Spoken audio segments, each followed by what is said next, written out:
Remember the late 20th century?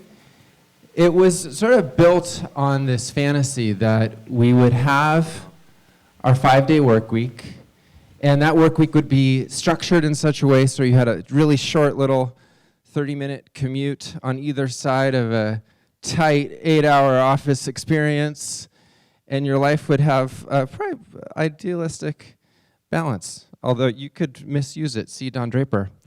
So the extension of that happened over the century, right? Work days got longer, commutes got longer, whether it was in a car or on a subway, we all started to experience this expansion of work into more and more time. It was all based on this sort of Taylorist fantasy about the workstation. And this comes out of a post-industrial understanding of how a machine is provided by an employer and operated by the employee, and you must come to that environment to have access to that machine, right? And so it is very much, it could be, IBM, or it could be a drill press, but the idea is the same. I am providing you the tool, you come and use it. But what was amazing is that as we exited that era and entered into the 21st century, we kept acting like we were working at a machine shop, right? We kept coming in and sitting at these terminals that we all knew were no longer necessary. They were this vestigial sort of return to habit that belonged to a different century, but we kept doing it, and it produced an incredible amount of angst about the open office, because people knew how irrational it was to sit in these environments and sit at these stations. And then this happened. And the most amazing thing about this, I think, as someone who spent 10 years designing offices before this moment, is that it had this very unlikely result. COVID resolved the angst of the open office, our desks came home, and work finally entered the 21st century. So this problem, which we had all been suffering with and frustrated by, was sort of evaporated by a necessity that we all come home. And what's important to remember is that change, it just totally transformed expectations forever.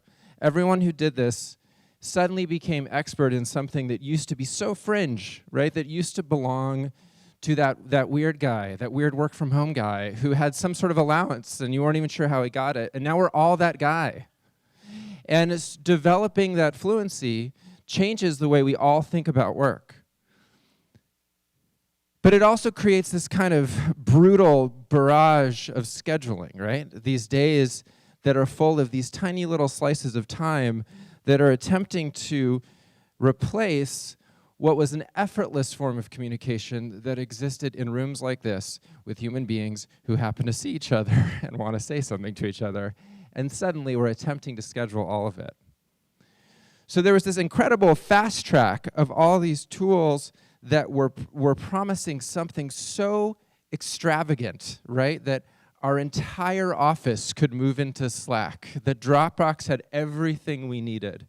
And of course, it was a total radical overpromise, but it did fast track a lot of these things that were nascent and turn them into reliable pieces of technology that we've all come to learn and develop fluency in. So, what we think is they have a place. This form of communication has a place. It has a use. Good for us. We figured out how to do it. But it's not everything. And that digital form of communication needs to be ballasted against something physical. In other words, original reality and virtual reality still have a job to do, and neither one can replace what the other one does. But if we're going to make original reality worth going to, employers must provide something new, a destination. That essentially, this choice, this level of freedom that we discovered, means that now, unfortunately, the office becomes a little bit like the gym. It becomes something that we know we'll feel better if we go to, but the entropy is hard to overcome. And so for us to feel that motivation, it has to be perceived as a destination, something that you want to go to, a great restaurant, a great bar, a great office. A destination workplace must provide a set of experiences that can't be found elsewhere. But before you make a destination, you must first define a choreography. So this is what we kind of discovered in the course of our time. So very brief bio. I had a design studio in 2011.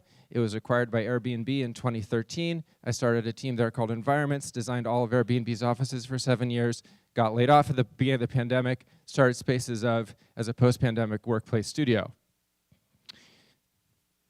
And what we realized is that we can't just go designing spaces, right? Like, we have to design a choreography. We have to understand the dancers and how they dance before we make the space for them to dance in. And this kind of strategic thinking was something that was kind of new, but we've certainly gotten good at it because we had to, because nobody was ready to pull the trigger on space.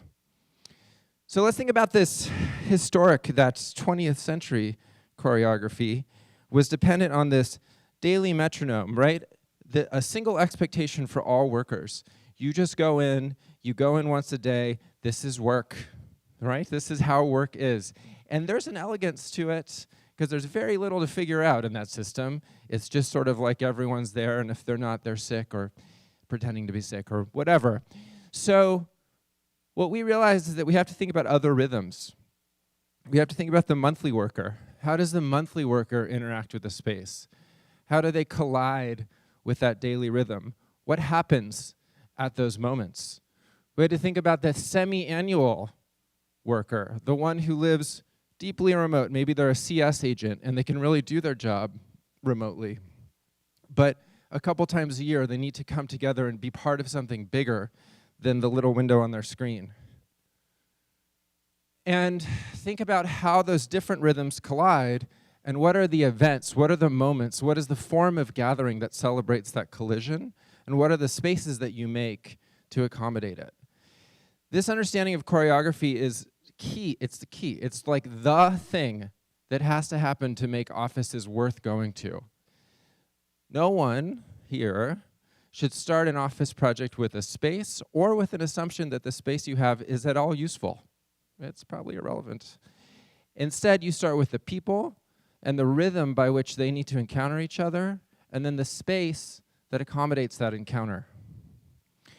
So another way to think about this is that, an org is this structure of reportage, right? And it can be this kind of abstract thing on a chart about people and, who talks to who at what time and everything. But it is, in fact, human beings who need to somehow interrelate to each other.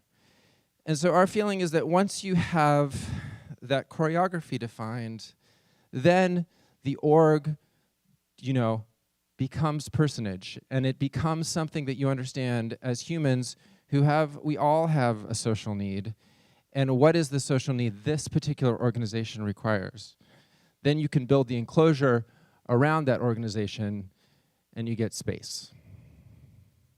So, talk about case study, WestCap. Megan, how am I doing? Great. Megan said I couldn't get through 60 slides in 15 minutes, and I told her I could. So, intentions versus conditions. When you design a space, there's sort of two ways to approach it. Then both are equally valid and both need to be thought through. One are the conditions of the environment, right? Like, where am I? What are the fundamental qualities of that space? How does air work? How does light work? What are the views? And then the other one are the intentions. What are the broader philosophical goals for this space? What does it need to accomplish for this business? So we'll start a little bit with conditions. So we're talking about this building, which is called the Solar Carve Tower, which was designed by this amazing woman, Jeannie Gang. And it's right on the High Line, right next to the Standard Hotel. And WestCap, fortunately, leased the very top 2 floors of it, 9 and 10. And so that was the location of this project. As you can see, it has this kind of incredible location through the city.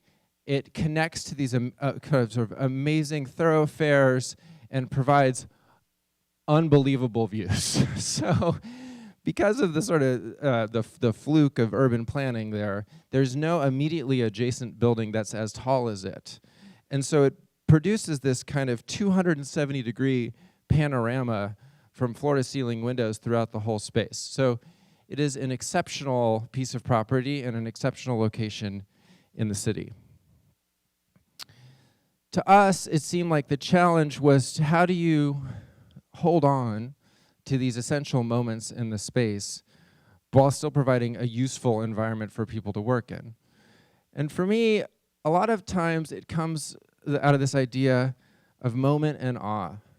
That essentially, if you encounter floor-to-ceiling glass windows every day, they become invisible to you. They become the volume. They become a green screen that exists behind work, and you actually sort of stop seeing them. And this is the reason why we have windows, right? Windows, strategically placed, allow us to sort of see things anew with regularity. And so with these kinds of buildings, you actually need to actively shut things down a bit so that you can get some sense of appreciation and connection to specific moments that exist outside the space. As you might have guessed from this rhythm of this slideshow, there is a version of this that's like 300 slides long where I talk about every aspect of this project, which we are not going to see. But just, fly with me through here. So after analysis comes a pretty dry spreadsheet, a spreadsheet that maybe many people in this room have made, that becomes a program list of the things we want to squeeze in here, right? And of course, it's possible to just stop at this point and look at program and look at the site and figure out how the program fits in the site. But there's a way to go beyond that that is essential if you're going to make destination. And in this case, it was to think about Westcap, this company, an operating and investing firm for generational companies. Like maybe a powerful statement, maybe a vague statement, but definitely a sort of a thrust, right? And so as we started to dig into it and try to understand, well, what does this mean? What does it mean to be operational? What does it mean to be generational? How can we figure out how that language can impact the actual design of the space? It came to these, I think I have 4 points here. I just put this together yesterday, so I think it's 4. Operational expertise, not just access to capital. So meaning people that knew how to do the jobs that were missing within the companies and then could embed themselves within it. CoLab, an embedded design and branding agency within Westcap, meaning they had graphic design capabilities, motion graphics capabilities within the company, and that functions as an accessible asset to the portcos. Previous success in the sharing economy, there's a history with Airbnb that was incredibly successful and is sort of an embrace of that notion of hosting and belonging and these kind of elements that made Airbnb strong. And a roster of remote-first portfolio companies. And to me, this was the essential one. If you have built a fund over a pandemic and all these companies have built these remote-first environments, they could only see the addition of physical space, the building of an office, as a loss, right? Why do we need it? We didn't need it before. Why do we need it now? But we all benefit from personal connections. So then the question to me was, how could this space be a tool to facilitate these 4 elements and create something that was compelling for all involved, portcos and employees? Not just a Westcap office, but an on-demand HQ for every portco. Building real estate efficiency, but also a culture of access between investor and invested, operator to operator. So this was our goal. How do we make this space? Not just cram a bunch of rooms that hopefully have good views, but how do we make a space that actually expresses these ideals? So again, very long deck, getting through it very quickly. But to summarize, there was a natural way that people would come in on the 9th floor and then move up into the 10th floor. But it needed the insertion, in our minds, practically, of a gigantic staircase connecting the 2 floors to each other. So there was a sense of fluency between the 2 spaces, that you perceive them as one volume. And then layers of privacy where you enter into something casual, On the ground floor, you have collaboration opportunities, hosting opportunities for the guests and the Portco companies. And then moving up, you enter into something more private, more focused, and more quiet, but purposefully saving a quarter of the overall space for on-sites. And I think this notion of on-sites is essential to our moment, right? Everything that we used to leave the office for are now all the reasons we need to come to the office. It is a 100% inversion. And so setting up an office that's about that, about gathering at different scales, and about accommodating the things that we used to go rent a barn in Sonoma for, that is the best thing that we can make offices do. They can provide that ongoing need.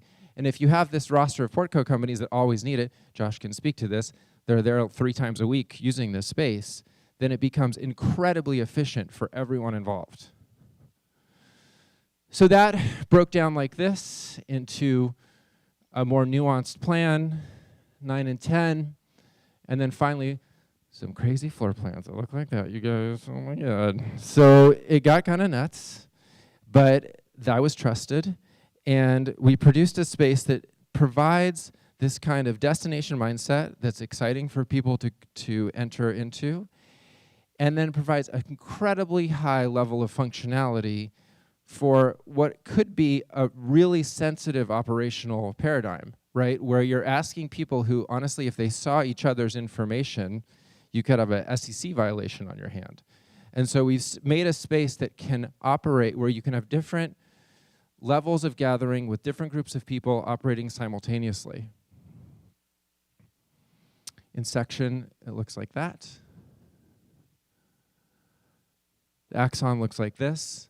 Now's a good time to mention that there's tours of this space tomorrow that were on the program, and I hope you guys can make it. If they're full, just let me know, and I'm happy to give you a private tour or a semi-private tour. And here's a couple photos. I will say that, dining is key, right? And we all know that people will come in for free lunch no matter how shitty the space is. So making it into something where people wanted to bring guests to eat is another level, right? It's not just about my free lunch, but it's about let me host you. Let me host you in this cafe that we have on site. Let me provide this kind of exceptional experience, a cafe view that's unlike any in the city. And then that's that big staircase that's connecting the 2 floors to each other across 9 and 10.